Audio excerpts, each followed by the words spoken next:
It's my pleasure to welcome you to a Center for Palestine Studies event.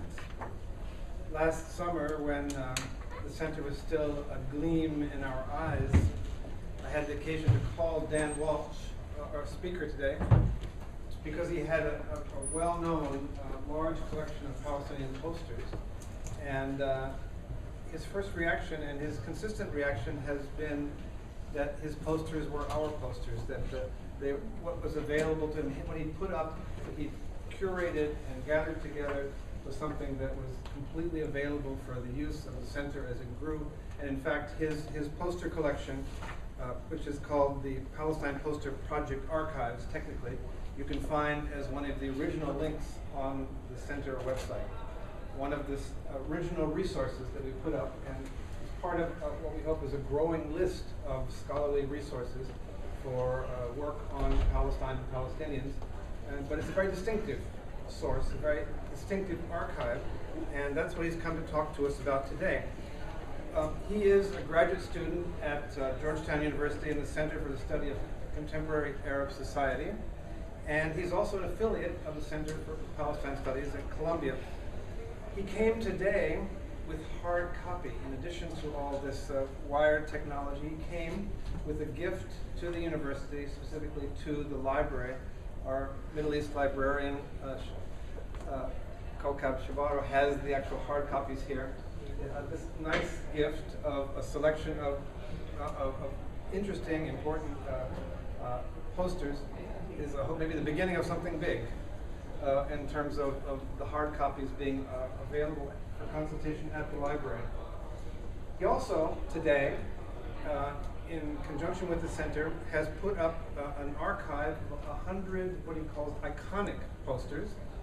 And this is under the title One Archive, One Narrative. This went up, and if you look on the front page, the home page of the center website, you will see the link to this slideshow of 100 very remarkably beautiful posters and interesting posters with some narration.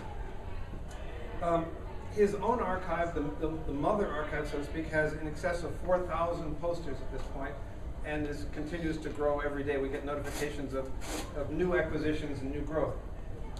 His talk today is cobbled together from a number of digital sources. We had a slight technical glitch, but I think you say you have 2 out of 3 of the sources. Yeah, I think we'll be covered. And the talk is entitled, "A Pixel is Worth 1,000 Words." Verbs. Verbs. Dan Walsh. Okay. Thank you. Welcome. Thank you for having me here. And I have to begin with some acknowledgements. I have to thank the memory of Dr. Edward Said, who gave me my first grant for this work back about 25 years ago through the American Palestine Education Foundation. $3,500 to take a small collection of posters, Palestine posters, that I had collected as a Peace Corps volunteer in Morocco between 1974 and 1976. And the grant was for a slide projector and some trays and some photography to make the slides. And then I began this whole journey by going around to schools and social activist groups in Washington, D.C. and telling the story of Palestine through the posters of Palestine. And I also want to thank my academic advisor at Georgetown, Dr. Rochelle Davis, who was here a couple of weeks ago speaking, who's been very supportive of this and given me some leniency and encouraged me to look at the posters. Less as I had done for the last 25 years running my design company, Liberation Graphics, looking at them aesthetically and politically. At Georgetown, I've learned how to look at them anthropologically and ethnographically, which is a much deeper and much more interesting way to look at art. And basically, I'm going to move back and forth between 2 websites. This one, which is the actual exhibit of One Archive, One Narrative. I'm going to explain that in a minute, what the title means. And the website for the Palestine Poster Project Archive. So there are 2 parts to my thesis. One is the Palestine Poster Project Archive, which is the website, has almost 4,000 posters, and my new curriculum, which is a link at that website. And and I also wanted to thank the artist at Zan Studio who put this together for me, Zan Studio in Ramallah.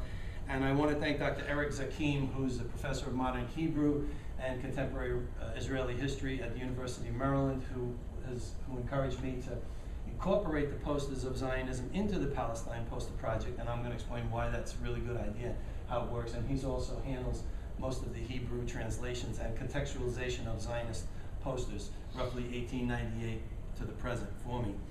So I've covered the three. We're going to look at the new curriculum, we're going to look at one archive, one narrative, and the Palestine Poster Project archive. And the main problem I'm trying to address in my thesis, this is the only reading I'm going to do here, is that there's an absence of an integrated, authentic curriculum of the early history of Palestine in American high school textbooks. I.e., if you go into as I did a survey of high schools in Washington, D.C., Montgomery County, Maryland, and Fairfax, Virginia, at the honors level and the international baccalaureate level, and I looked at all the high school textbooks that we use, all the curriculum, all the syllabi. In every one of these examples, in every one of these places, I don't know why that happened. Oh, okay, there it is. In every one of those schools, when you go in and to find out how the history of the Palestinian-Zionist conflict is being taught, you find that without exception, every single every single high school textbook that I looked at, and Montgomery County and Maryland and Fairfax County, Maryland are two of the top 6 counties in terms of income, the number of PhDs, the number of congressmen and senators, and Supreme Court justices, income. I think the average income in both places is over $150,000. And so they can buy any textbook they want, and they can have an international baccalaureate program of whatever level of prestige they want. In every single one of them, they start the discussion of the Palestinian-Zionist conflict on, anybody want to take a guess when that starts? What the date is for the discussion of the Palestinian? 1948. 1948. Everything happened in 1948. Everything happened, but more, specifically May 15, 1948. As the leading textbook in Montgomery County says, to sum up and to introduce the chapter on the Palestinian, often called the Arab-Israeli conflict, the lead sentence goes, in 1948, Israel declared its independence and the Arab countries invaded. That's the context for the discussion of the Palestinian-Zionist conflict. Time before that almost doesn't exist. And so what I found was that American high school students and teachers are really bogged down in the sense that the teachers don't know what to teach. They only have the curriculum, the official curriculum stuff that they have to teach. If you go into the classrooms, probably everybody maybe remembers this, the discussion around Palestine-Israel is very cramped. It's an uncomfortable place. It's not a comfort zone by any means. And so I tried to change that, and I tried to look at 3 things. I tried to address 3. Well, Eisner, I'm going to talk about where the study of Palestine and Zionism is in the American high school. And Eisner, who's the guru of American curriculum, said in a book he wrote in 1994 that there were 4 kinds of curriculum. There's the formal or official, which is what the state puts out as a model that teachers have to follow. There's the informal, which is what the teachers do with the formal curriculum. There's the hidden curriculum, which is stuff that gets taught that's not part of either the formal or informal. It can be part of a question a student asks or something that gets added into the curriculum, so we all learn about something that's not written. And then there's the null curriculum, that which is specifically not taught. Now, you can make the argument that the early history of Zionism and the origins of the Palestinian-Zionist conflict are not part of the null curriculum because nobody's deliberately not teaching them. In fact, there's one textbook in the Fairfax library that can be used where you actually can read about Dreyfus and the rise of European nationalism and the rise of anti-Semitism and the origins of German anti-Semitism and the Dreyfus affair and the whole struggle over assimilation and the emergence of Zionism. You can do that, but it's 472 pages earlier in a chapter under European nationalism. It's nowhere near the chapters having to do with the Palestinian Zionist conflict. So what I've tried to do with my new curriculum is to create a resource that teachers and students and increasingly the general public can use in order to look at the early years of the Palestinian Zionist conflict, specifically August 21st, 1897 up to May 14th, 1948.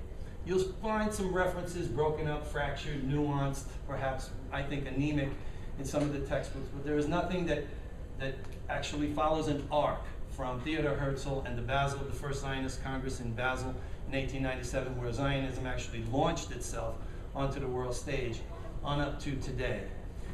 So that's the object of my new curriculum, is to make it possible for an American high school student who doesn't come from any ethnic or political background and who wants to learn about the issue in its authenticity, that he or she can go to a place and learn about it in toto. The second thing was that I felt that something was needed to encourage that kind of analysis. And the poster, I find, among the printed materials on the issue, you know, there's books, there's films, there's essays and lectures, and there's a whole series of printed materials and published materials on the Palestinian Zionist conflict. But I felt that there was nothing that actually engaged the students in what the National Council on Social Sciences calls civic competence, because the actual, if you attend any of these teachers' conferences, especially curriculum development, progressive curriculum development conferences, the object of a progressive curriculum is not to teach us, you know, the minutia of this battle or that person, or, you know, to get us to spell the name of some individual correctly. It's actually civic competence. Civic competence is the can I get that to go off so that you don't have to look at it? Civic competence, the ability of the students to, either while they're in the class or at home or after they graduate, to actually carry on a discourse about the subjects they discussed in class. And there's not a single curriculum or syllabi or outline or anything that I looked at in any of the schools that I visited and presented at that actually teaches or gears its work towards civic competence. Students are still pretty much befuddled, and the subject of Palestinian nationalism and political Zionism continues to be almost off limits, to be something that people either want to get through quickly. They sense that they have a great many questions, but it's not something the teachers feel particularly competent about. And so the curriculum in that whole arena is very stale and hasn't really been looked at for, I would say, 40 years. It certainly hasn't been revitalized in 40 years. So the question was, how do we change things? So I use the poster, and when I go into the classrooms, the first thing I do is I have I have a PowerPoint presentation, but I can't get it to work here today. But I have a PowerPoint presentation I send in advance, plus the website. The students and the teachers are allowed to look at it and encouraged to look at it. And basically what happens when I go into the classroom is I put up the posters and I ask a simple question. Trying to change the dynamic, I say to the students, what do you see in this poster? And what happens with that is the teacher and the resource, I'm generally called the resource person or the outside resource person. We stand aside and we just listen, and a really interesting thing happens. The students really take control of the classroom. And it's a new way to teach the history of the Palestinian Zionist conflict, basically by having the teachers listen and answer questions. Because they go through and they say, what do you see in that poster? And there's a whole series of things. Students, some of the questions are ridiculous and some of the things that don't make sense. But in terms of what's called practical anthropology, the students are asking questions and they begin to talk and argue and debate the issues among themselves. And by the time a half an hour into the classroom, we've gone through maybe 6 or 8 posters. And generally, I learned something in the process. And that changes the dynamic, because that's actually, we actually then take the classroom of American high school students, and probably for the first time in their lives, they're talking about Palestinian nationalism, they're talking about Pan-Arabism, they're talking about anti-Semitism, they're actually asking questions about Zionism and Theodor Herzl. So it changes the dynamic because people are actually practicing for civic competence. So I think that that's one of the things that the Palestine poster does uniquely. It does it better or differently, or for maybe in complete contravention to books and lesson plans and literature and lectures. It actually allows for the origination of the discourse to be altered, and to say, rather than the teacher to be lecturing, actually teachers then become resource people and answer questions. Because what the questions do is they allow the students to establish their own comfort zone. So by the time I come back 2 or maybe 4 weeks later to do a follow-up, there's a completely different dynamic going on in the class. To a teacher, to a single one in all the districts, Maryland, the district, and Maryland, say that the curriculum as I put forward is unique and completely different from any other that they've used on to teach what they call the Middle East or the Arab-Israeli conflict, or however that school defines the issue. By altering the locus of discussion and allowing the students to actually drive the discussion, you get a completely different dynamic. And I'm going to go along, and every 10 minutes or so, when I feel I've gotten to the end of a section, I'm going to encourage people to ask questions as we go along, rather than to save them to the end, because there might be some people who can't stay or whatever. So, and you may not remember them. So if you have questions, feel free to shout out, raise your hand, or whatever. I'd like to address them in the context of the segment. So, are there any questions about my thesis and why I put it together the way I did? I have a question. Can you tolerate there being no light? Or do you want to do that or not? Okay. Oh, we can try that. And the posters will come up better if we do. Can you need to be able to see something? No, I don't need that. I just want to be able to move back and forth between that. Okay, so okay. So yeah, it actually does look better. So very briefly about this website. It's called One Archive, One Narrative, because what I found out was that when I started to put together the new curriculum, there's 12 lesson plans, and I had roughly 4 or 5 posters per lesson plan. Well, as I went around to the different schools, the teachers kept saying, well, are there more posters? Are there additional posters? Do you have posters on the Balfour Declaration? Do you have posters on Theodore Herzl? Do you have these other posters? Because there were elements within their curriculum that they had to teach for reasons I don't understand. Every single American school district I visited, and for all I know, every single American school district in the country teaches the Balfour Declaration. I don't know why. It's not really a declaration. It was a letter passed from a king to a cabinet member privately, and it wasn't even announced in Palestine, where it was afraid it would cause riots. So there's nothing declarative about the Balfour Declaration, but it's part of the formal curriculum in all the districts, and teachers have to teach about the Balfour Declaration. And I mean, it's not a really important part of understanding, the Palestinian Zionist conflict, but it's in there, and there doesn't seem to be anything you can do about it. So teachers started to ask for more posters, and so what I did is I put together a website where I could put the other posters that I had. You want to leave them on? Well, oh, he can't. He okay. He went in the dark. Okay. So, you went in the dark. Okay, sure.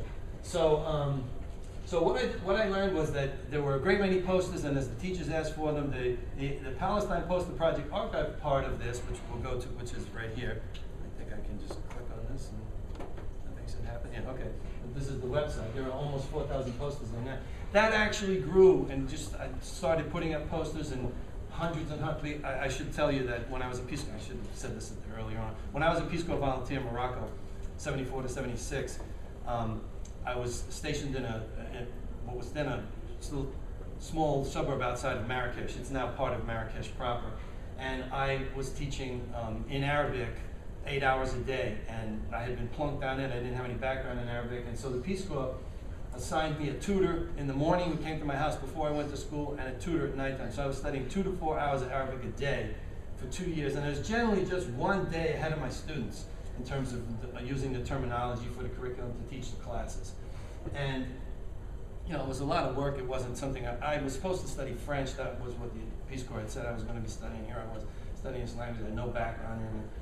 And after about 6 months, I was, not burned out, but it was a tedious thing. One of the tutors said to me, you know what, you should have some fun with this. Take your dictionary, you're going to Casablanca next week, translate some posters.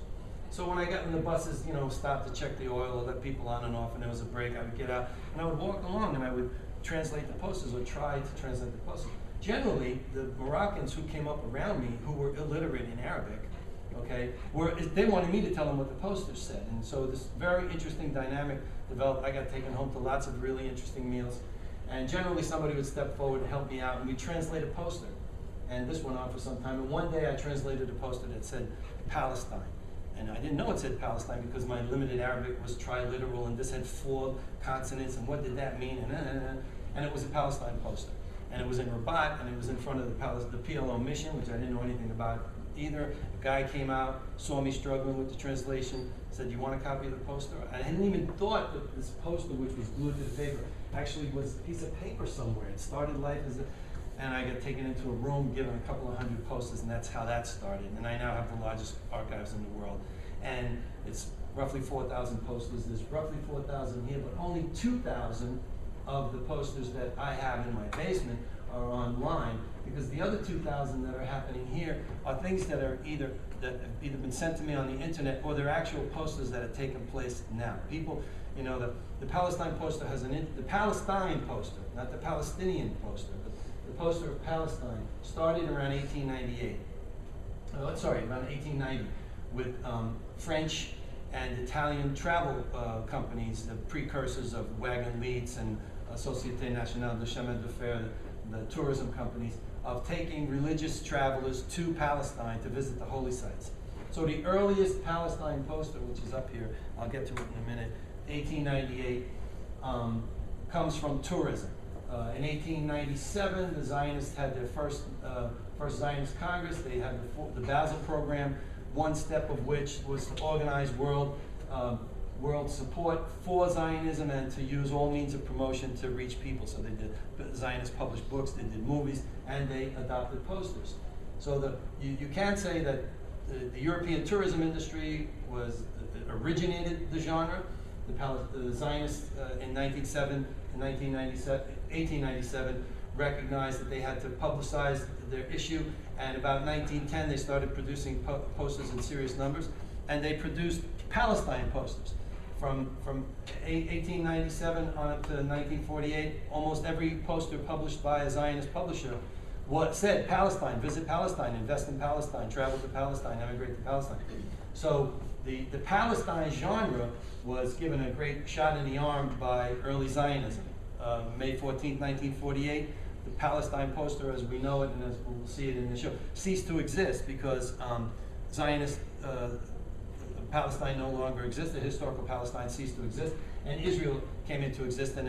And I'll show you some posters in a few minutes where the same printer, within a month of time, changed the poster from Visit Palestine to Visit Israel. And so the Palestine poster sort of went dormant from about 1898, 1940. So 1898, we'd say it was born. It flourishes, and we'll see some great posters done by Zionist poster artists in that 50-year period. 1948, with the War of Independence, there's a few Palestine posters published by some, mostly Egypt, Arab country publishers, but it doesn't exist really as an important genre until after the Battle of Al-Karama in March of 1968, when the Palestinians and the Israelis went at each other at the Battle of Karama. Everybody claimed victory, but one of the main outcomes of the Battle of Karama was that the Palestinians began to take seriously the idea of international solidarity, information production and dissemination, and one of the vehicles that they adopted was the poster. And maybe I should go to, it's funny, I have a completely different web page here. And so I'm going to go to FATA. I'll go down to FATA and we'll just get a, let me see. There's over 400 posters in this genre now.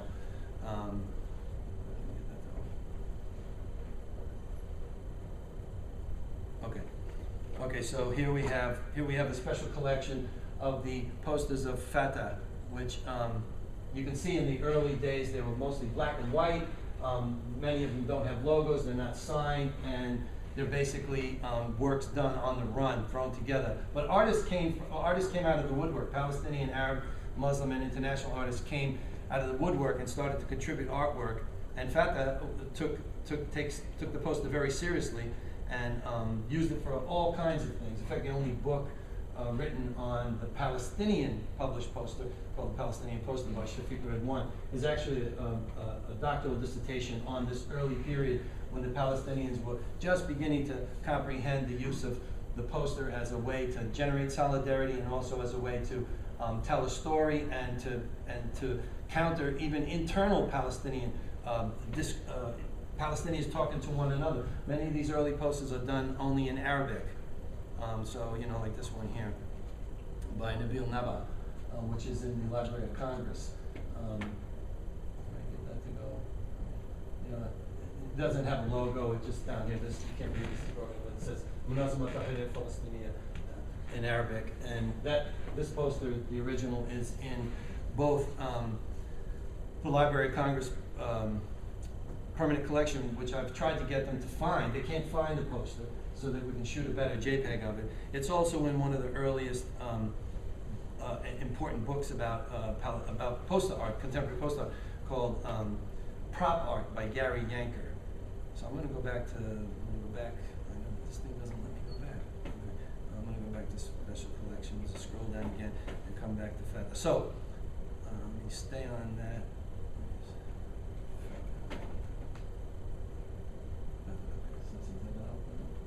Yeah, okay. So I'm going to scroll down just so you can see, because this page has everything on one page. Scroll down just so you can see how, like today, you know, like, let's go. You know, today, the PLO has gone to the music. I think even in '86, using Photoshop and, you know, cutting edge, web-based graphics and all kinds of slick advertising tools and resources.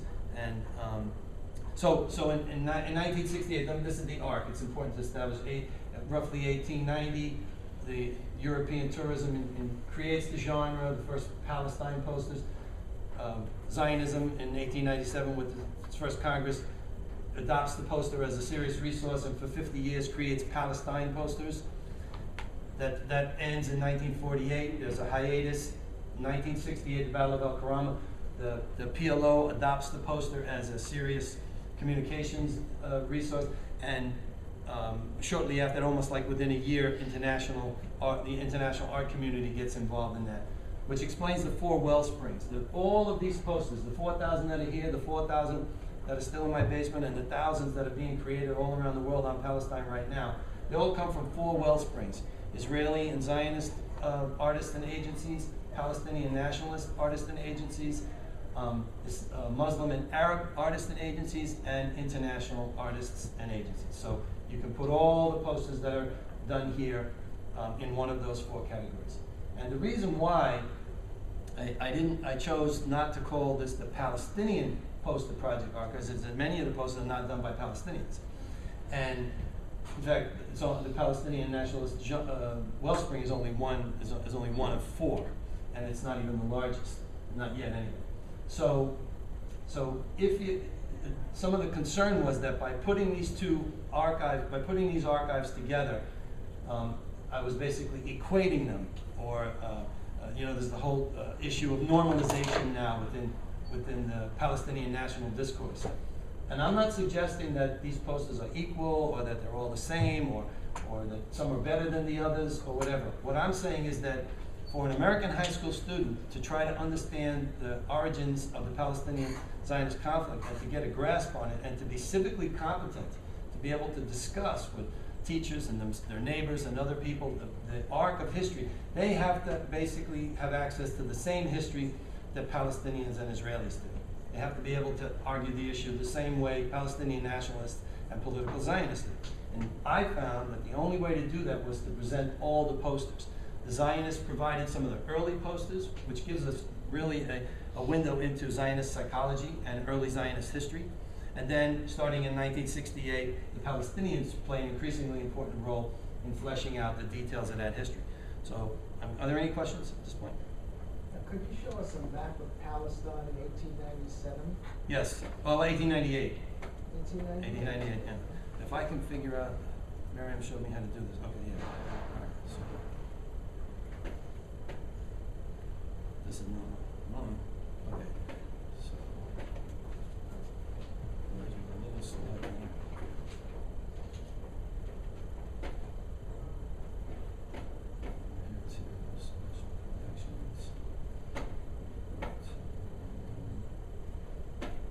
So we're left-handed, I'm using a right-handed mouse. Here's the earliest poster in the archives to date. There are two versions. This one here. This is published by.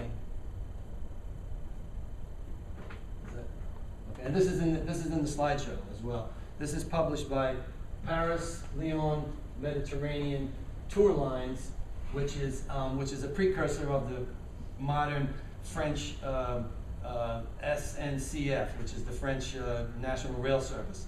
And what you could do when you do what what the PLM company was doing. They were saying, get on a train in Paris, and you'll go to Lyon and Marseille, and you'll get on a boat, and we'll take you to Palestine, and you can visit the holy places.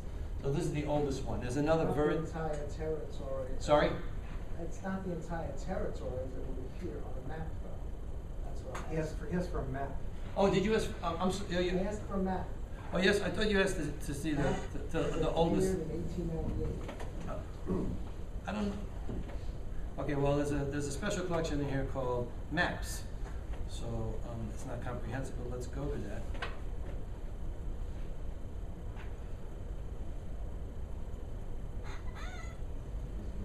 Okay.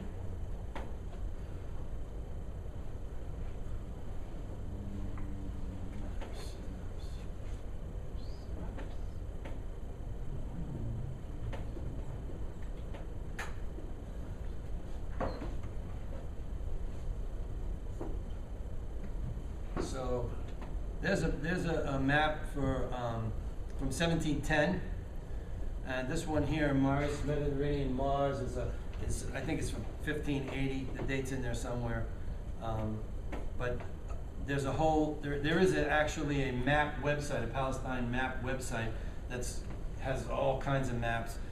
These are just the ones that have been posterized. So did I answer your question? No. Could you ask it again? Let me give me another try. Could you show us a map of Palestine as it existed in No, 1898? no, I don't have that.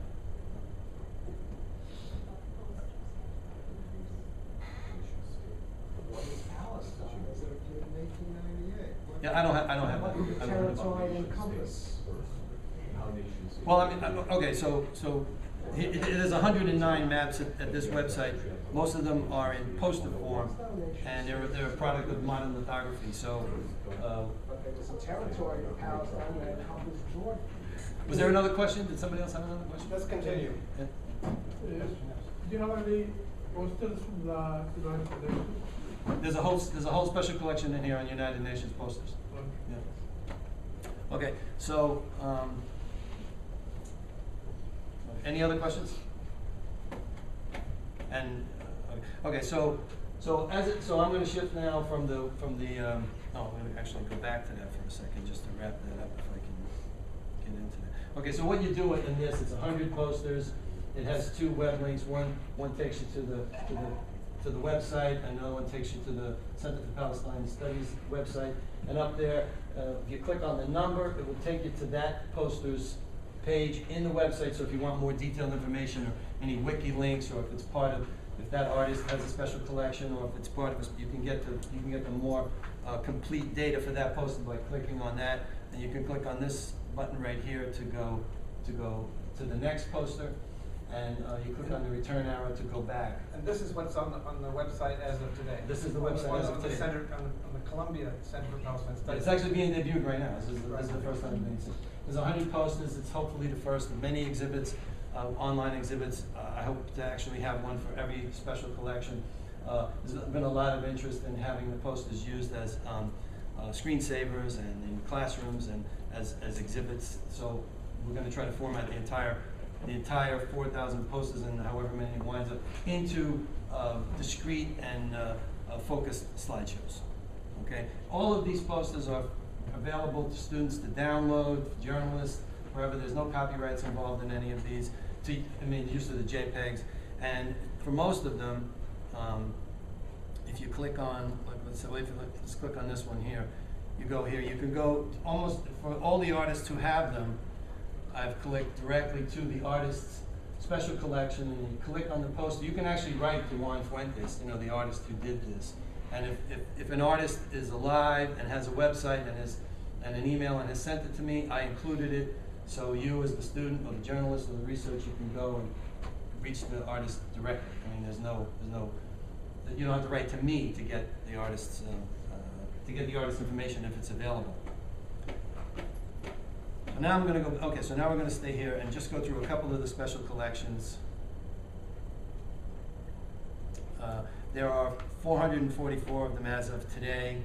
A special collection, I took a library science course 2 semesters ago. A special collection can be anything. It can have one thing in it, or it could have thousands of things. And I've organized these as special collections of artists, publishers, themes, and well, artist publishers and themes, and sometimes events. And this will soon be broken out so that instead of 444 going through, you'll be able to say, I want to know about artists, and all the artists will be listed in it, publishers, and the themes will be broken out. So there'll only be 5 special collection categories with far fewer entries in them. And the change in the way the Palestine poster exists today as opposed to the way it existed coming into being is that from 1898 to 1948, early Zionism used the poster really, really effectively, and created what I consider to be one of the great unsung political poster genres of the 20th century. And here are just this is the wellspring, but the early Zionists hired some of the most talented people. Many artists came out and did works in solidarity with Zionism. The Bezalel School in Jerusalem was one of the first places to teach contemporary poster design and typography and the principles of design. In the Middle East, this is a work by I call him unidentified artist number 2 because he or she did 4 really important works, but I can't find the name because it wasn't considered important at the time for this artist to sign his or her work. But let's just stay here for a second. One of the things that early Zionism did with the poster was had 4 objectives. It was to promote tourism to Palestine, to promote Aliyah or emigration to Palestine, to promote investment, and to promote industry. So the Zionists organized exhibitions in the United States and all over Europe every year. And it was like a mini World's Fair. You could go to this exhibition. Some of them cost a few francs or Deutschmarks to get in, and they would have tents set up or mini factories, or they'd have cuisine from the area. You'd have people who had made the trip to Palestine to talk to people, to recruit new immigrants. And there's a whole series of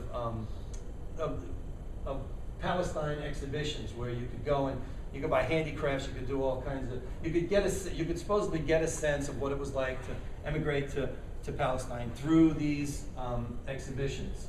And this is an example of 4. One is promoting. I think 2 are promoting industry. One is promoting Aliyah, and the other one is an international Near East fair that was actually in Palestine. So the Zionists, the early Zionists, I want to go to Wellspring.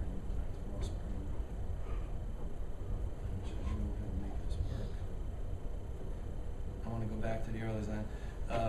Basically created a genre that, for reasons I don't really understand, is not appreciated, is not promoted by either the Israeli government or any major American academies or institutions. Here's the website of the Central Zionist Archives in Jerusalem. It's a little clunky. It's not all that informative, but it only has 125 posters on it. But you have to click through like 4 or 5 different buttons to get to anything. Many of them don't have translations. Some of them do. And you can just get a sense of the talent that was mobilized to create this early genre of early Palestine posters. And I'm going to go back and say what, and see if I can get back. That, from roughly 1897 to 1948, for a Zionist, one of the greatest things to be able to do is to say, I am a Palestinian. The rubric Palestinian was adopted by Zionists to identify those people who had gone to Palestine, made Aliyah, and committed themselves to Zionism. And David Ben-Gurion used to say, I'm a Palestinian. And he would explain that he would come to the United States and say, I'm a Palestinian, as a way of sort of embarrassing Jewish Americans who hadn't made Aliyah, that to be authentically Jewish and to be involved in the Jewish Renaissance, one had to make Aliyah.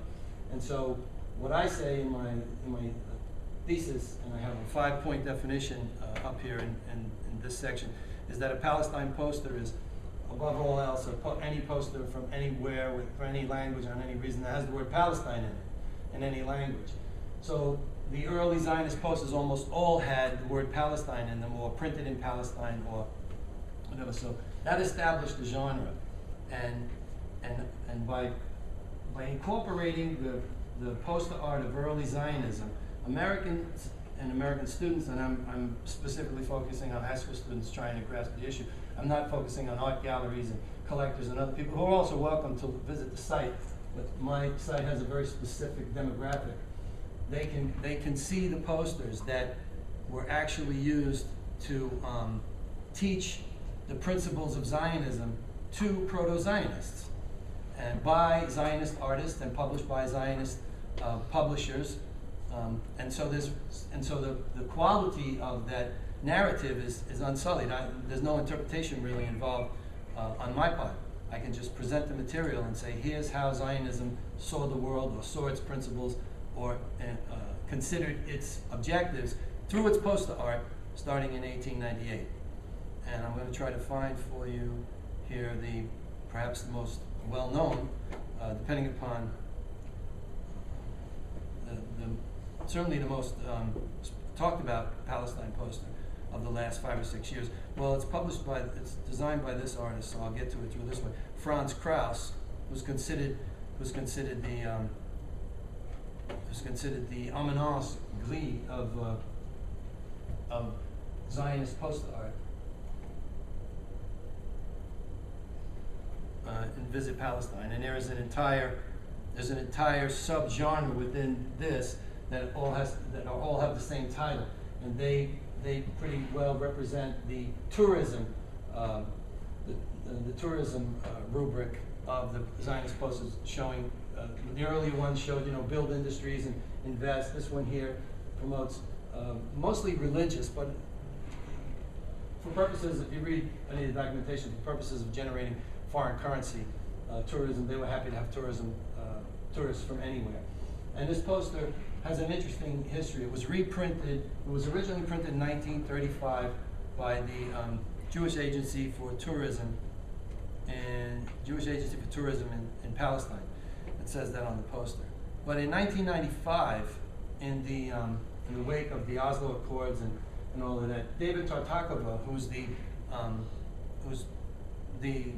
dean of Israeli graphic design. He won the Herzl Prize, the Israel Prize in 2005, and he's considered the leading graphic designer of Israel. He reprinted this poster.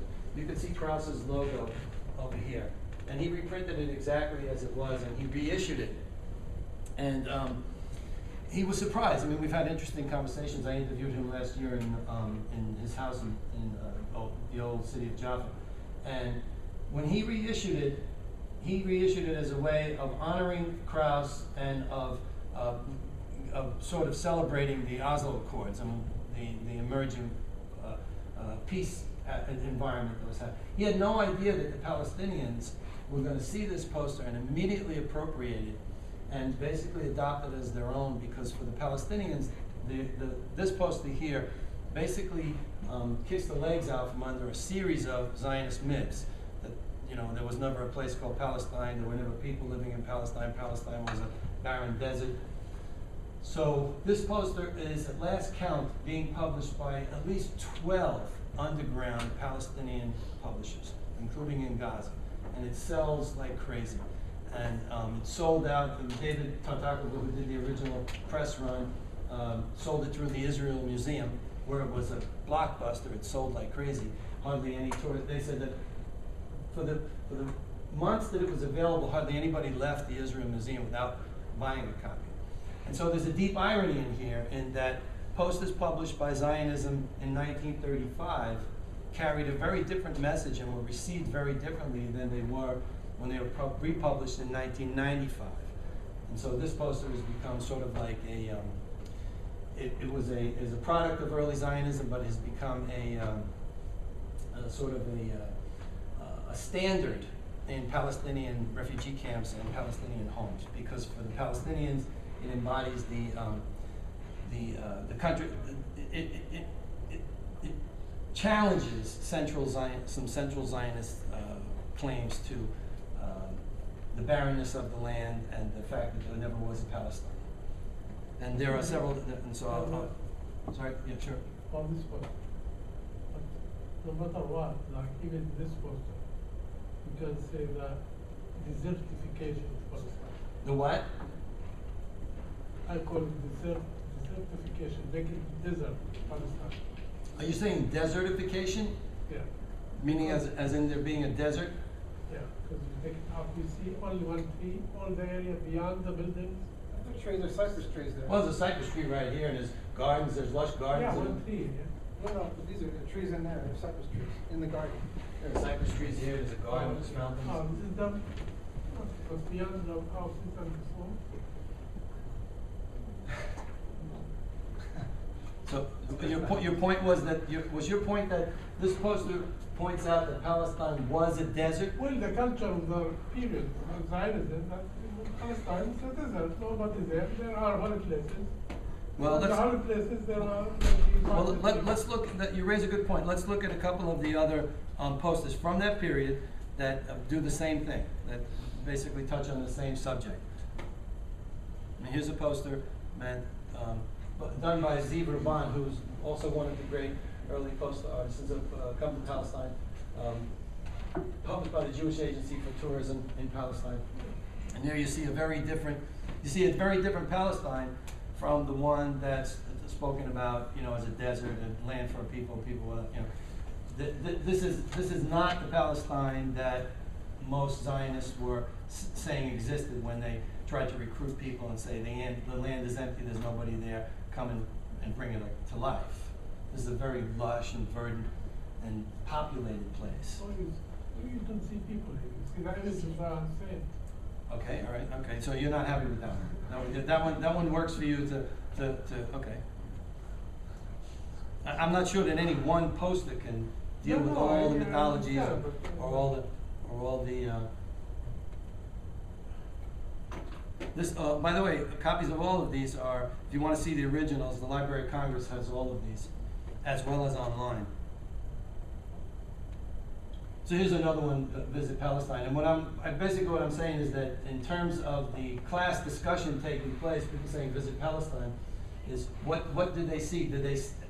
Were Zionists promoting in their posters a vision of Palestine or an image of Palestine that was consistent with, say, what they were in their publications or their lectures or their recruiting standards?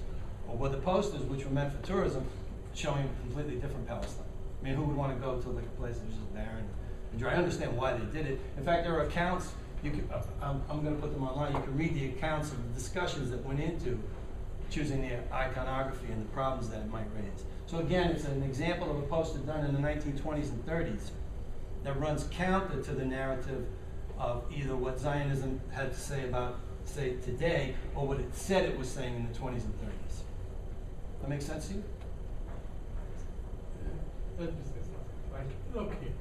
Well, what is the grape and the pomegranate? The grape and the pomegranate, I think there are... It's biblical. Yeah, they're biblical. Yeah, let's take your question one more. I see the poem. They have a motive to say that there is life, there is water you can drink. You are not going to starve there. But still, the image is what's called biblical Palestine with no people. So this is... Well, here's another one with no people. It's actually another poster that's being remixed over and over again. It was just used as a poster for, I think his name is Eyal Sabal, called the Orange Clockwork. This was redone, and I have the poster in here. Again, Visit Palestine, See Ancient Beauty Revived. This served a dual purpose of both recruiting Zionists and working as a tourism poster. People to come and see a place that was being... This is 1939. What year is this? This one... This is my guess. 1935, circa 1935. See, I had some study about this, and this is where they began to... Now the claim is, in this period, we brought development. We made the desert blooming. Well, there is that. The years. Well, there is that whole argument, and that we can certainly go and look into that, but the point is that, I want to talk about the poster. I want to talk about how the poster was used, not specifically for one thing. Here's an example of the Haifa 1958, the 10th anniversary of Israel's independence, celebrating. The central feature is a Palestinian Debki dancing troupe. So as a way to promote tourism, Israel was even willing, the Zionists at the time were even willing to use Arab culture, promote Arab culture as a way to promote, which I'm not going to get into with the rightness and wrongness of that. I'm only going to talk about what. Say that again? 1958, one of the Israeli claims. I'm Palestinian, grew up so in the Israeli curriculum, so I know the Hebrew, the language, the poster. So 1958 is 10 years. And what the Israeli claim that we made everybody happy. We brought our disparate people back home, and the Arabs are developed now. They love us, they have their folklore, they have their language, we give them school and health even. And especially in 1958, this was planned and important. This is why the big, this is under military rule, you see. At this time you have military rule, I can't go to my school without a permit as a 11 years old boy. See? My father can go to work. So we are celebrating the folklore. Well, okay. So the point that I was trying to make was that in the Zionist oeuvre and the Zionist genre, there's basically a period where the poster was used to recruit new Zionists, to promote Aliyah, to promote tourism, and to promote investment. After 1948, things changed. Still promoting tourism, still promoting all the other elements, but using a different palette and a different iconography. One that now includes Palestinians in a commercially positive way. Okay, that was the only point that I was trying to make. Well, I appreciate your work and that you put it all in one narrative, and I say that because I have to leave in 2 minutes. I think it's a great work that you put it all together.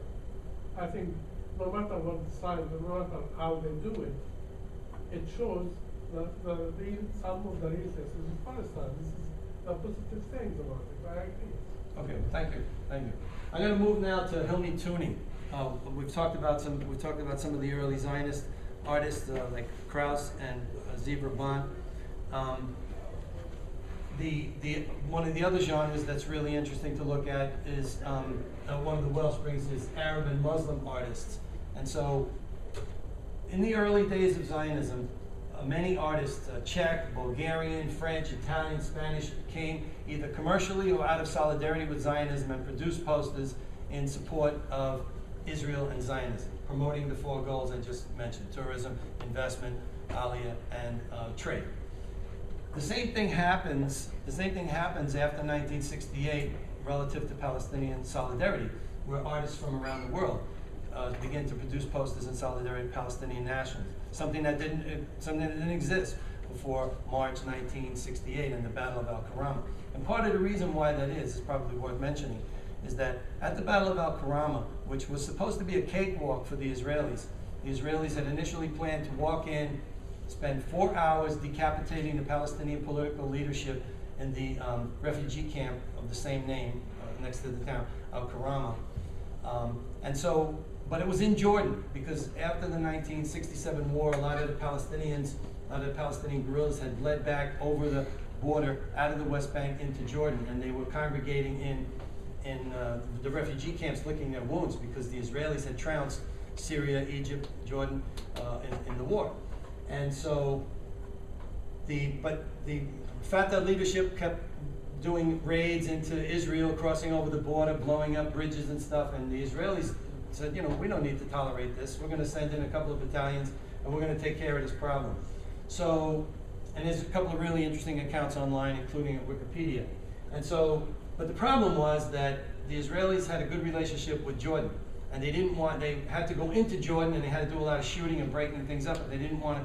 They wanted the King Hussein, to understand, look, this isn't about you. We don't want to hurt any Jordanians. We just want to go in, kill the political leadership, take some prisoners, and leave. And so what they did is they started to organize the operation right out in the public, right out in the open, so that the Jordanians who were, had spotters and stuff could see that the Israelis were amassing militarily on the other side of the line, ready to do something. And in fact, the American ambassador at the time was sent a message to Hussein and said, look, this is what the Israelis are up to. They want you to stay back. Don't get involved. This is an Israeli-Palestinian thing. This has nothing to do with you. So what happened is a couple of officers in the Jordanian army, they transmitted all that information down to the Palestinian leadership, who couldn't go anywhere. They couldn't get back in. They couldn't go into Israel. They couldn't leave Jordan. So they decided to fight. And so they sent as many of the civilians away as they could, and they began to gun up. And when the Israelis did come into the camps, the Palestinians were more or less ready for them, and it was a real shootout. And depending, you can read the accounts. There's a couple of really well done and sort of unbiased accounts of the casualties. Palestinians, a couple of hundred died, but the Israelis lost 67 soldiers dead, a couple of hundred wounded. They lost a couple of tanks. They even lost a helicopter. So at the end of the day, the town was ruined. The town was completely ruined. The camp was leveled. There were actually two battles that took place. The whole area got shot up. But at the end of the day, Arafat and Abu Jihad and all these were still alive and in control of the battlefield, and the Israelis were going back across the line.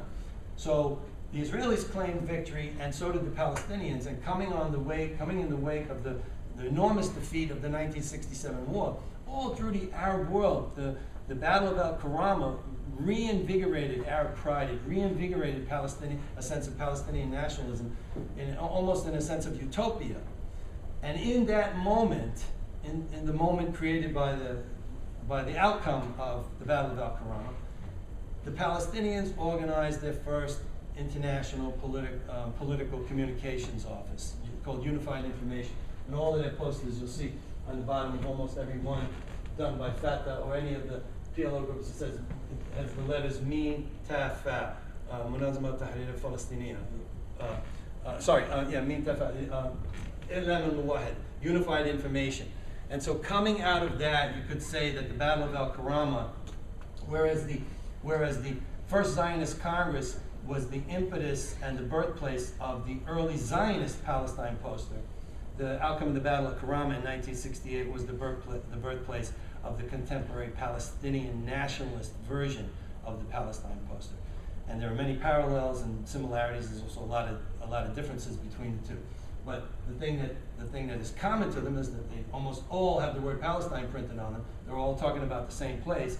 And when seen together from 1897 up to the present, they tell what I consider to be the only uncompromised history on the contemporary Palestinian Zionist conflict. It's the only source you can go to. You can't go to film, you can't go to books, you can't go to poetry, you can't go to lectures, you can't go to any of the other media to get there. You have to patch it together. Whereas the posters tell the whole thing, taking together the Zionist contribution as well as the Palestinian contribution, including posters done by Arab Muslim artists and the international artists. Did you have a question? No, I thought we might open it up generally. Yes, please. Because I think maybe we you clearly have to come back. I mean, there's a. Well, there's only 4,000. But let's see. Maybe we have some ideas out here in the crowd. Sure, and I'll run the slideshow in the background, and I'll leave it open here if anybody wants me to go to a specific poster or specific Wellspring artist. I can do that. Wellspring, you might say, is your term for the source of the four main sources of the posters. Yes. It's your own concept. There they are. Right. But the Wellspring notion itself is your term. Yes, yes. But why don't you run that slideshow for us? I think that's a good idea. Let's have some questions. I mean, these are incredible resources to be used, but that we already heard some comments that indicate how complex they are and how contested potentially any interpretation of them or use of them might be. You speak of them as uncompromised, but as soon as you begin to make use of them. I'm not saying the posters themselves might not, like the Visit Palestine. David Totakov considers that to be very compromised. He considers the contemporary Palestinian nationalist use and interpretation of that poster to be completely at odds with the original intent. But I'm saying that so I'm not saying individual posters aren't, I'm saying that the history, the arc of history is not compromised. It's all there. All the posters are there. Well, all the posters there, and also the section between 1898 and 1897 and 1948 is there. which is not in the history books. So one of the contributions, aside from the massive collection and the largest collection, is that it doesn't cut out sections. It tries to incorporate all the posters that occurred in that area. That's exactly, and all the history that the posters embody, yes, Well, that's but right. the history, I think, already you were hearing from this man who left, that history might be argued. Well, I hope it is argued, that's the whole point, that's the whole point of this, is to get people arguing about it. Right, good. Comments? So there are two thoughts. The history that Hassan was speaking about is the history of Palestinians inside Israel. There's a whole chunk of a period from 1948 to 1967 in which what you can call autonomous, grassroots, not only that, but also political party posters were issued mainly by the Communist Party. So a lot of the 1958 event, there'd be a counter, there was a huge demonstration in Nazareth in 1958 protesting Israeli. Can you speak up just a little bit? Protesting Israeli confiscation of land, Israeli colonial policies internally, etc. It would be interesting to complement the range of posters you have from Israel internally, from sources from the Communist Party. I can hook you up with some people actually. I would. So you can have a sense of how the Palestinians themselves made posters about that period of military rule inside Israel, from 48 to 67. The other period which seems relevant, the other issue which seems relevant is there are a lot of posters, again, in that period before the rise of the Palestinian national struggle by various Arab nationalist movements. Do you have access to those, or do you know about those? Can you give me Arab nationalist movements, I mean, within Israel? No, outside, in the Arab world, for example, the Nasrite movement from Egypt. I do. I have a couple of Nasserite posters, Pan-Arabic posters, but they don't specifically relate to Palestine. Huh. And this is a website about Palestine. Yeah, no, I understand. Now I do have. I mean, like if an artist or a publisher, say from the Pan-Arab movement, okay, does a Palestine poster, and I have a Palestine poster establishing their special collection, then I can add posters that show related issues and other work to do. But if they don't have a Palestine, the entry price here is to publish a Palestine poster. Publish a poster with the word Palestine. Once you've done that, if you've also, if you're an artist and like David Tartakova, if you've done that, and you've also done posters promoting, bubble gum or, commercial products, I can put some of those in there as well. But I can't do it if you don't have a Palestine poster. And I'd like very much to talk to you about the links you have and the ideas. It would be great. So the Communist Party would have posters of its own. Sure. We have posters. And they're obviously about Palestine, but they don't mention the word. Well, I'm going to go to Probably not. Probably not the word. So that sounds like, Dan, I think it sounds like if Palestinians are the producers, say in the Communist Party, of posters, sort of daily posters or weekly posters or whatever, those two should be part of the collection. Absolutely, absolutely. Here's an example. Here's a special collection by Kamal Al-Mughani. And he worked between, all these works here, basically 76 to 86. And so these were done in the occupied territories during, under Israeli occupation. And if you look at them, they're very muted. They're very different from the posters that are done by Palestinians outside of Palestine. There's no gun. There's the allusions to guns, but they're couched in religious and Quranic phrases. The palette, even the palette, because there was the infamous Israeli Regulation 101. I read about it at the website, where it was against the law for Palestinians to replicate the Palestinian national colors. Black, red, white, and green. They couldn't do it. So the artists had to submerge that, in fuzzy greens and black on the outline. So they were basically being as nationalistic as they could be without directly going to jail. So this is an example of how Palestinian revolutionary posters look under occupation and what came out of it. This very completely different iconography and a completely different palette. Did you have a question? Could you show us some of those posters full screen? These here, sure. Is there a particular one you want to look at? The 8 on the bottom. There? Yeah, those two lines were. Okay. So let's open this one here.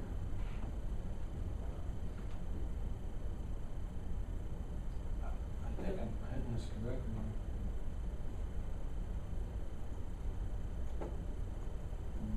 There it is.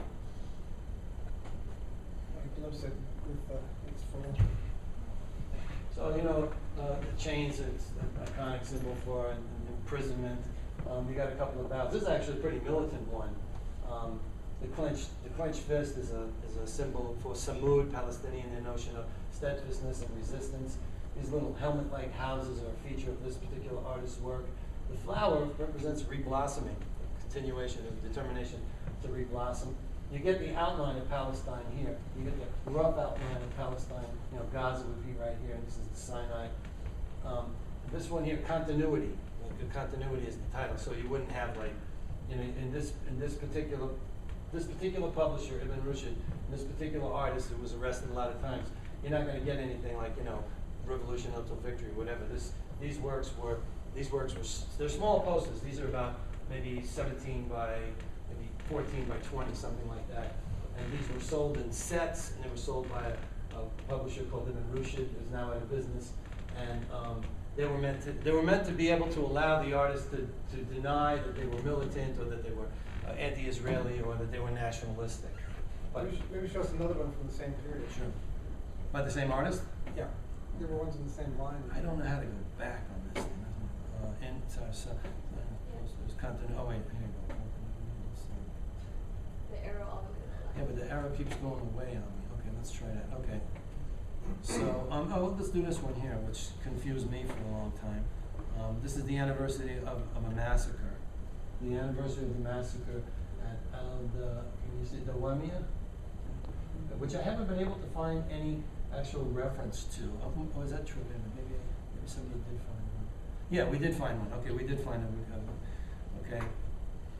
So here's a, you know, the iconography to me is very disturbing and it's very psychological. Tatriz is the designs here is it's from what's called a Kaaba from the Palestine, it's a Bodis, and basically represents this artist's effort to commemorate the loss of life at the Battle of Dawamiya, which was one of the, if I remember this correctly, was one of the villages that were depopulated by the Israelis in the 1948 war. And many of something like 400 villages, and many of them have commemorative posters. Deir Yassin, Dawamiya is another one, and in fact, Deir Yassin actually has its own special collection. So the loss, Dr. Rochelle Davis was here a couple of weeks ago, talked about the disappeared and depopulated villages. There's actually literature. There's actual literature associated with the lost villages, or these village memory books, where the surviving villages put posters and maps and postcards and letters from the village to prove that there was a village, and this poster is sort of in that tradition. Yeah, many of these posters are commemorative. Every year, I should go to that. Let me try that. Every year, the Israeli government and the PLO publish. Let's see. It's called Israel Independence Day. This is like a really big collection. It's 54 and grows all the time. I only have every year, beginning in 1949.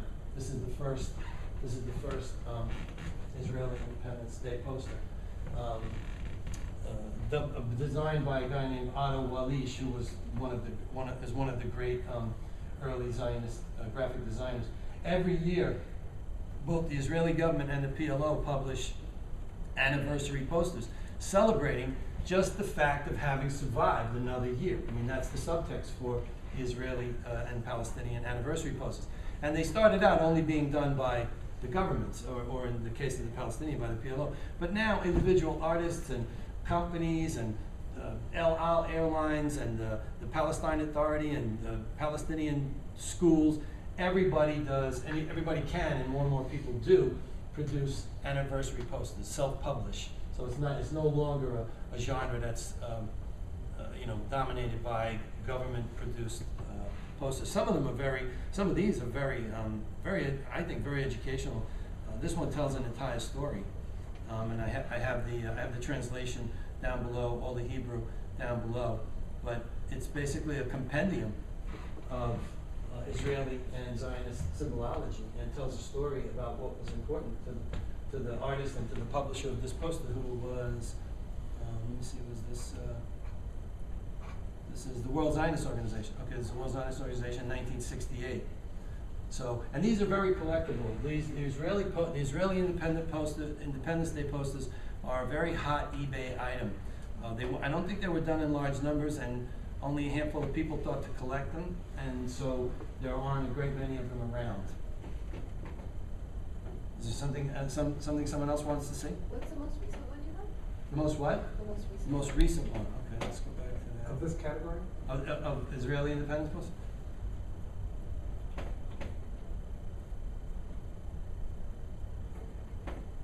Well, was this one here, which 150 years since the birth of hers, 62 years. So what year was that? 2010. Okay. I don't have a very good JPEG of this. This is something I got, I think, off eBay. I don't actually have that poster. And this is part of a series. I think there were 8 or 10 posters in this series that, when put on the wall, tell a story. And let's go to the you know, we'll go to this one here. We'll go to FATA. And we'll look at some of the Palestinian. Well, I'm going to actually scroll down to one. I hope, and right here. This here is considered a. This is a poster that was done by a woman who is now like a really famous. That's another thing. Many of the artists, as you go through here, you find artists who started out, they were 17, 18, 19 years old in 1972, and now they're like really famous, like Claude Bazar in Paris, and there's posters in there by Peter Paul Pash, and people who in their own worlds are accomplished and famous, maybe only within Sweden or only within England. But a great many artists who, as young college students, did works, have gone on to have spectacular careers. And interestingly, her name is no longer, she's remarried. Her name was Elisabetta Carboni. She did, I think, 7 posters for the General Union of Palestinian Students back in the early 1970s. She's now like Italy's leading theatrical garment. There's a name for that. People who make costumes, the period piece costumes. She's like really famous, and she answers my emails nicely. This is a poster that celebrates the 7th anniversary of the first armed action of Al-Asifa, which means the storm, which is the armed faction, the armed element of FATA. So they were celebrating the first military action that FATA ever took, which was against this obscure, which was up in this little town called Ayalban, up in the Galilee, against a water treatment plant, or actually water pumping station. And this poster, one of the things you can do with this phenomenal resource called Drupal, this poster, she took this from this image. She had a copy of this image, which is by Nabil Naba, okay, and basically rendered a full color silk screen, more sophisticated version of the same poster. And you can, oftentimes the same image will go through 5, 10, 12 iterations from artists around the world. I'll show you, is anybody interested in seeing that? Okay, I'll go through an iteration for Kemal Bulata. I'll show how artist Kemal Bulata. Because there's no notion of copyrights. There's no notion of copyrights within the. I mean, a handful of American artists. Kemal Kaba. I gotta go back. Okay. Oh wait, sorry. There's very little copyright infringement. The notion of copyright infringement taking place in any of this. Although if you want to get Israeli posters or Zionist posters, it's oftentimes a challenge. If you go into AIPAC or you go to any of the Zionist organizations in this country, even in Israel, and you ask for posters, or you say you want to have posters, it's generally an interrogation that follows. You get a lot of questions: who's going to see this poster? Where's it going to go? why do you want this, you gotta get vetted and stuff like that. And generally, I leave with no posters, but I try, because by getting a copy of the poster, I try to get 3 copies of everything. I put one in the Georgetown University Library, one in the Palestine Poster Archives collection, and one I keep for places like maybe Columbia for third parties, because saving the original copies is really important. If you go into any Palestinian, if you're traveling around, you're in Sweden, or you're in Chile, or you're anywhere, and you go to a Palestinian embassy or a Palestinian culture group and you ask for posters, you walk out with, like, they give you, you want 3 copies, they'll give you 500 copies, they'll give everything. So there's a very different notion, even today, of what the poster's purpose is, and whether or not the particular agency or ideology that you're working with is practicing what's called a broadcast dissemination system or a narrowcast dissemination system, where the works are only narrowcast and temporarily cast, and the message is much more controlled. Let me go to Kamal Bulata here, and we'll look at how iterations work across a graphic. Bulata, right here, Kamal Bulata. Okay, so here's a poster that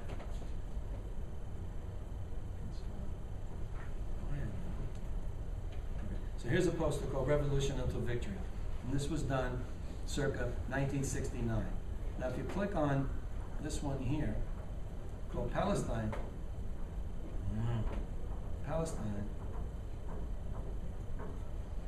you see it's the same imagery, the exact same imagery has been lifted off of this poster. This is the earliest one. This I believe is 60. Well, this is 69, but it's by Nabil Nada. So it came from Al-Asifa, because that's the logo up there. Okay, so this was the first one. Then the poster we just saw, Kamal, who lived in this country and worked in this country, he lifted it, did another poster, and then a really famous or infamous, depending upon your work, was the poster publisher Pro Arts, which was out of small town. I can't think of the name of it, where Kent University is in Ohio. These guys started to produce posters on all kinds of issues, and they lifted it. This is an American silkscreen poster, a commercial mass distributor. They lifted it and published it in a poster that they sold for 5 or 10 years. So that's an example of how an icon moves across cultures and across time. And the poster we spoke about earlier, Visit Palestine, has even been altered. It's not yet done, but here's that famous poster by. Oh no, that's not going to work. I have to go back.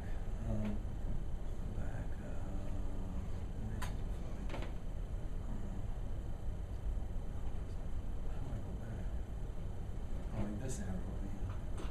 Like here, if you can see this here, that's the poster we looked at before. I could have brought it up, and it said Visit Palestine, and it had the city, and we talked about whether there were trees in it.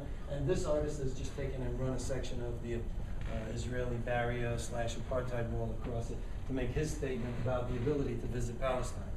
So it's an example of how our icons really never die. Any questions? Let's see if there are any more questions. Okay. Here's one. Yeah, I was wondering if you could talk for a second about the martyr posters in the West Bank and in Gaza. Martyrdom posters, yeah. And if this is something you're well, it's a special collection. It has to be in there. I mean, it's something that exists. I'll tell you how I handle that. There's actually a guy in Gaza who has taken it upon himself. There's a YouTube video about this, and he goes to every single funeral, and he hangs out at the poster shops, because one of the things that's happened is that with digitization, you can have posters that were done in Brazil, printed in France for a solidarity rally in Spain. So there's really, you used to have to have the artist, the printer, the paper, everything in one room or one town. It's not that way anymore. I'm trying to get this to open to special collections, and we'll go to martyrs and martyrdom posters. And what he does is he goes to every single funeral, and he collects the posters of the martyrs. Martyr. Okay, so the 109 posters in here. So now the first 3 posters in this are Israelis. The Forest of Martyred Children, so they'll never get their martyred Oh, there's actually two up there. Oh, they're two separate versions of the same poster. So both Israelis and Palestinians, have martyrdom posters. And I don't, it's impossible for me to be ever able to get a poster that maybe the family only printed 10 copies. And it's just a picture of a guy holding a gun or, a casket or something. So it's very funereal. It's generally a pictorial, it's generally a photographic genre. It's not really a graphic genre. No artist was involved. And they're just done in two small numbers. The family might print 4 copies or something to give to the family. So they do exist. The contemporary Hamas suicide bomber funereal martyr poster. But there's also a longer history of that, and many of them are works of art, and many of them were done by famous artists, and do tell a story. I mean, my standard for including a poster in the martyrdom special collection is, does it have the word martyr in any language on the poster? So, I mean, you can't just say this guy, somebody can't say, well, I consider him a martyr. The poster has to say martyr in order for me to put it in there. And this is a small sample. I probably have another 100 posters, most of which were published by organizations, not families, okay? And most of which come from the 60s, 70s, and 80s. Did that answer your question? Yeah. Do you mind opening the Qassam one? This one right here? No, just above it. Just Yeah. above. Martyrdom of the Fighter, 76. This one. This one right here?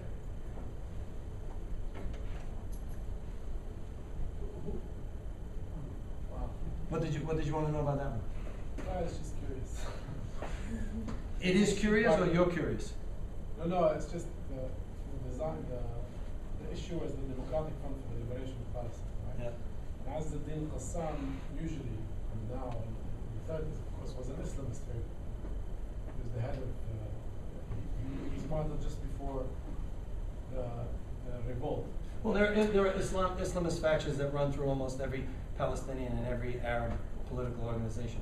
It's not specific. I mean, we think of it as specific to Hamas or having come about recently because of the way the media covers it, but that's not the case. I mean, he's a hero to Palestinians who are not even religious. Not because he was religious, but because he resisted Israel. He resisted Zionism. Other questions? Have you seen sort of a trend or a shift in some of the international solidarity in terms of just how solidarity is conceptualized through the posters? I have seen a shift, and it's really interesting, and it's a great question, and I'm going to try to answer that by going to a special collection called Contests. And if I have that up here, that's going to be, what's the name of that foundation?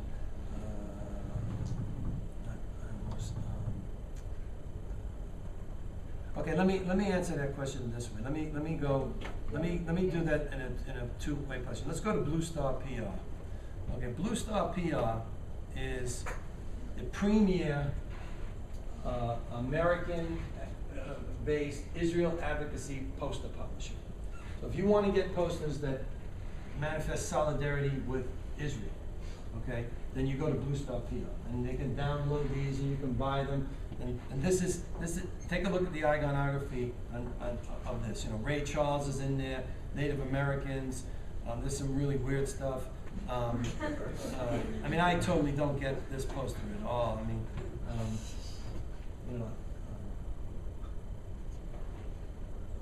this was considered a great Israel solidarity poster. If you could explain that to me, but it's on their website, and and they have it. And you can buy it. So so you can go on here. You get a very very specific. You get a very specific line of imagery. Here's another one by Blue Star, which I thought was pretty interesting, and I read it until I read which is actually interesting. And this is a Hani Abu-Assad. So it's a pro-Israeli poster publisher, Blue Star PR, featuring an Arab film director. And if you go to the website and you read the entire paragraph that this was taken from, there's a whole different context gets established. But I thought it was an interesting effort, and bringing this up as a way to answer your question, that solidarity, there's two kinds of solidarity: solidarity to Palestine, solidarity to Israel. Solidarity to Israel contains now even contemporary images and text from Israeli Palestinian film producers, which is something that you never saw before. So I mean, that might be a good thing, it might be a bad thing. I don't know. I try not to have any answers. I try just to generate questions. So let's look at some of the latest. Let's look at some of the latest international solidarity work. We'll go here. We'll go back to 9. Here are some of the. Well, let's go here. This is probably, if there's one place that you were going to go to look at posters and international. Well, two places. You'd have to go to OSPA, which is preeminent in terms of both the talent. These are the artists of OSPA who created all the great Che Guevara and Fidel Castro and heroic, romantic African, Asian, Latin American political iconography. And this is part of the genre. This is part of the special collection. I think there's 20 in here altogether. You know, including this one, which is considered to be more or less the flagship poster of Palestine Solidarity, designed by Rafael Enrique, who was the foremost Cuban poster artist for OSPA. He was trained in America. He went to America under the regime of Batista. He went to the New School here in New York, and a couple of other fine educational institutions, learned design, and was sent back to Cuba to with the intention that he was going to design posters for the casino trade. He no sooner landed than the revolution happened, and he took all his skills and he turned them over to the revolution and created what I consider to be some of the finest examples of contemporary revolutionary poster art. And this is based on, I don't have it in here, but this is based on you can go to the Liberation Graphics website, I have it compared. This is based on a poster called Che, a famous poster called Che by the same artist. So again, the leading Cuban, the most famous, the most celebrated Cuban poster artist producing posters in solidarity with Palestine, carried that over the board to all the countries of Western Europe, most of the countries of Africa, Asia, and Latin America, and it gives you a sense of the pedigree, the caliber of political poster art being done on Palestine today. Any last questions? Dan, I would like to have a little time so that people can come up and ask you questions they may have. Absolutely. But the other thing is that you can consult these posters in the privacy of your own homes. Or Yeah. If you see anything you'd like, you can return, and etc. But this is a fantastic resource which we've only seen a very small beginning portion of. And again, the whole thing is not only on Dan's site, but it's also on the Columbia Center for Palestine Studies site. And this is a person you can interact with. You have questions if you want to pursue, topics you want to pursue. He's got the information, and he can put you on the trail of posters that might be relevant. And I think you can see that there are posters in some of their very recent questions about how posters may be depicting certain kind of new movements that are just emergent. Let me close by coming back to your question about. For me, I've been at this for 30 years, and it's always been posters dribbling in or trying to get them or do swaps across the board. But now with the internet, it's like completely different. And here's an example. Let's see if I can find this. This would be the Palestine Poster Project Archives Special Collection. I'm going to go to Michael Thompson. And here's a guy who literally does Palestine he reads the newspaper and then goes into a studio and does a Palestine poster. So, I mean, and it sends it to me. Michael Thompson, okay? And he's got his own website. I don't put everything up here because I don't want people coming to my site to only see his. But, this one here, the Mavi Marmara, he did this like within 24 hours of the boat being attacked. This was up and printable and downloadable as a PDF, and so I mean the turnaround time now for poster production, which used to be weeks or months or whatever, is now down to hours, even minutes. And No Palestinian, no Palestinian institution, nobody told this guy to do it, nobody paid him to do it, you know, he just read the newspaper, went into a studio and created a post. And there's probably 50 artists here in the United States who do the same thing. There's a guy on BBC right now that's making a poster a day from headlines. There's a guy on BBC who's making, I'm sorry, I couldn't hear A you. poster a day from headlines, so 365. Oh, really? Oh, really? What's his name? I'm not sure, but there's definitely one on Palestine. Oh, okay. Oh, really? Oh, if you have that link, I'd love to have that. So that's an example of how if he does 365, and maybe one of them is about Palestine, the other 364 about environment, I could actually put all 365 up there because there is one about Palestine. Any other questions? Join me in thanking Dan. Thank you. for